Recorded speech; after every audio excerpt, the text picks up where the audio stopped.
और मैं मजलिस के जो मुखालिफीन हैं, जो मजलिस पर गाली देते हैं, मैं उनसे कह रहा हूं कि अल्लामा इकबाल ने कहा था, अपने मन में डूब कर पाजा सुरागे जिंदगी। अगर तू मेरा नहीं बन सकता तो अपना तो बन जाओ कम से कम तुम। ये चार बेईमान चले गए जिनके पास तो कौन सी मिनिस्ट्री थी? आपदा की मिनिस्ट्री थी। कौन सा तुमने किया? अरे तुम पे अब आपदा आ गई, अब तुम खत्म हो गए इंशाअल्लाह हमेशा के लिए। यही हमारी गलती है। अब आप बताइए, 32 साल निकल गए इनके। ये बिहार सरकार ने एक सर्वे किया, अख्तर भाई ने मुझे डेटा दिया, कुल्हिया बरादरी पूरे बिहार में 12,83,780 है। कितने हैं? 12,83,780 हैं। उनको नौकरी मिलनी चाहिए थी 20,421। लिख लीजिए, वरना कल बोलेंगे ओवैसी झूठ बोल दिया।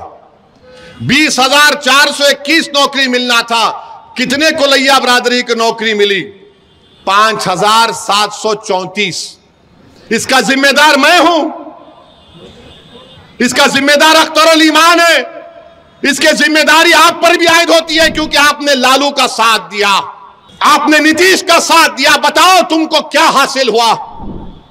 तुम्हारा वोट उनको इख्तिदार की कुर्सियों पर बिठा दिया, तुम्हारा वोट उनको मुख्यमंत्री बना दिया, तुम्हारा वोट उनको 1 साल नहीं 17 साल 13 साल उनको सत्ता की कुर्सियों पर बिठा दिया। मगर आपका घर, आपके घर में आज चिराग जलाने के लिए तेल नहीं है, आपकी औलाद को नौकरी नहीं है। कब तक आप इस नाइंसाफी का शिकार होंगे मेरे भाई? ये आदादो शुमार मैं आपको बता रहा हूं, ये बिहार सरकार के हैं।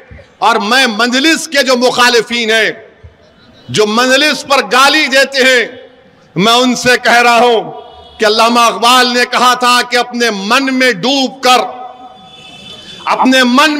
कर पाजा सुरागे जिंदगी। अगर तू मेरा नहीं बन सकता तो अपना तो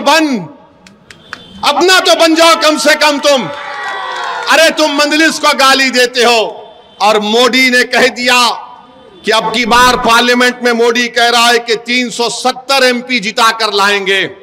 हम अपनी तरफ से पूरी कोशिश कर रहे हैं कि तीसरी मर्तबा हमारे वतन अजीज भारत का वजीर आजम मोदी ना बने। और इंशाअल्लाह ताला हम हर चीज जो मुमकिन है जमहूरी तरीके में दायरे में रहकर, संविधान के दायरे में रहकर हम बीजेपी के बढ़ते हुए कदमों को रोकेंगे। मगर बताओ मेरे भाई, अगर हम 3 सीट लड़ते हैं 2019 में, तो मोदी 306 कैसे जीत गया? सोचो आप थोड़ी देर के लिए। 3 सीट मजलिस लड़ती है और पूरे देश में मोदी 306 जीत गया। बिहार के 40 सीट में सिर्फ 1 सीट बचा पाते, बाकी का सब एनडीए जीत जाती है। पूछो आप इन लोगों से, गठबंधन के लोगों से, तो बोलेंगे ओवैसी जिम्मेदार है।